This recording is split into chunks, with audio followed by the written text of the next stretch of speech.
Richie, thanks for joining us. I don't think I've ever known a crowd so small to be so loud. They enjoyed that penalty shootout. Yeah, the penalty shootout is just a byproduct of what happened in the game, and how we've not won it is we've played two games in this tournament and dominated both. First half, it should have been 3 or 4 up. Second half, Jordan Graham has got a great chance, should score. Probably kills the game because he couldn't get the ball off us. And then what is going to happen in this game, they've picked their strongest team, and we've picked a group of lads that have never played together before and need the fitness. So you look at Lewis Warrington in midfield, needed it. DJ needed it. Jordan Graham's coming by, who I thought was excellent. I thought everyone was excellent first half. We could be more dynamic in the final third. We should be scoring more goals. But it was a really good performance. Sonny Perkins needed it. Zek Aberio needed it. So there was a lot of positives. But when you pick a team like that, you're always going to get to 60, 70 minutes and run out of legs. And I think we run out of legs, but we still should win the game easily.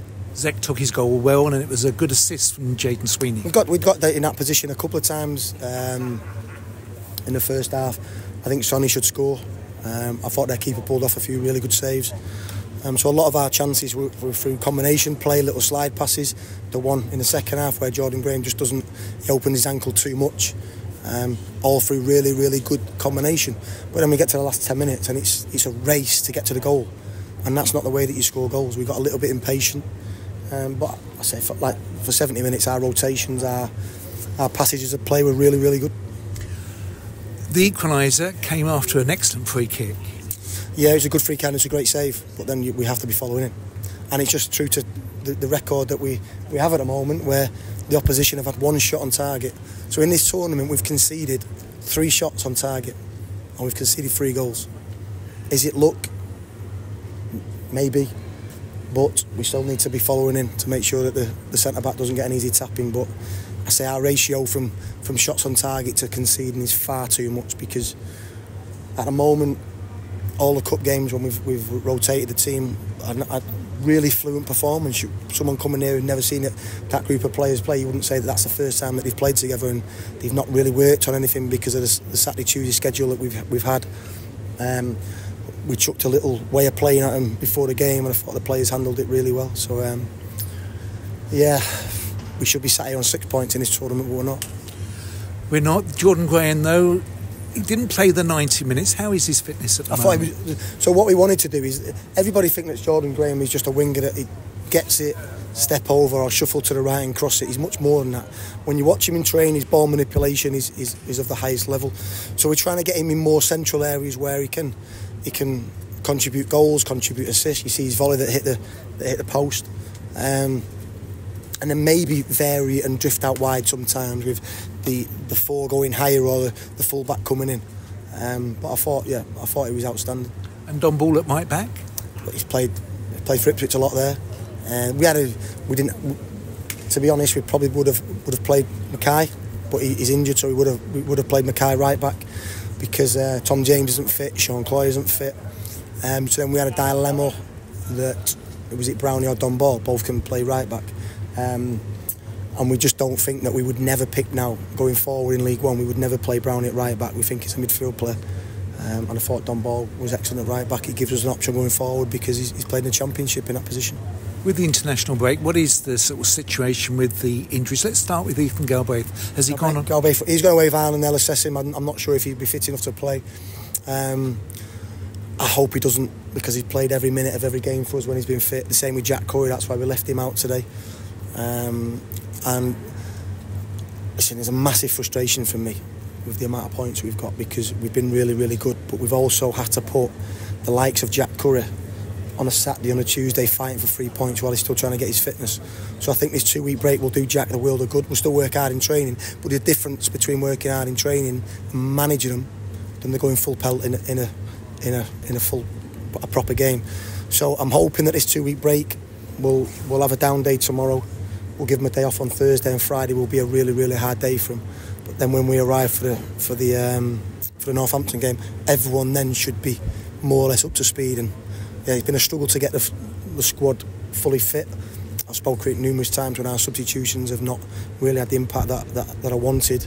And I'm hoping when we come back from this break that the whole squad can have an impact. And it was good to see Theo on the pitch, Theo Archibald. at the end with the squad? All right, I thought we brought him on then without knowing. No, listen, Theo's a wonderful character, and he's getting close. He's working hard every day in training. Sometimes he works too hard, which means his knee swells up. But again, a part of a squad that is exciting. But at the moment, I spoke about it. We have little tendencies where we're soft, and we have a little 5 minutes where, we have a foul throw-in, we lose a duel, we play straight passes, we're not at the right, and we just have little tendencies where how that game is a draw. How? You're totally dominant. There's no danger, but we have that little softness. So it's something that I need to take care of, because I always say to the players, I want the team to represent me, and I'd like to think that I'm not soft. And when you say soft, what do you actually mean by that? I'm not asking him to go into a fight in a ring with Mike Tyson, because I would never do that unless you're prepared to offer me a lot of money, Dave. I would never do that. I mean, angles to get on the ball, making the right decision, jumping into people, making duels and contact, playing forward when you need to. If it's bouncing and you don't know what it's about, we've done it well today, put it in. What we do is we take a touch, get the ball nick off us, they counter-attack. Take a touch, they nick it, we give a foul away. The goal on Saturday where we've got the ball down the right-hand area and the kid runs 40 yards and we've got an opportunity to foul him and we let him go. So when we're making fouls, our supporters, other people say, oh, we're getting too many bookings. But now we're not getting bookings and we look soft. So when we had an opportunity to break on Lincoln 4 or 5 times. They got the shoulder in, they chopped us down. Tonight, how many bookings did they have? They chopped us down. It's a part of the game. It's a part of the game that I want to get back quick. So soft is both physical as well as mental? Oh, 100%. 100%. And this is just trying to develop players in the right way.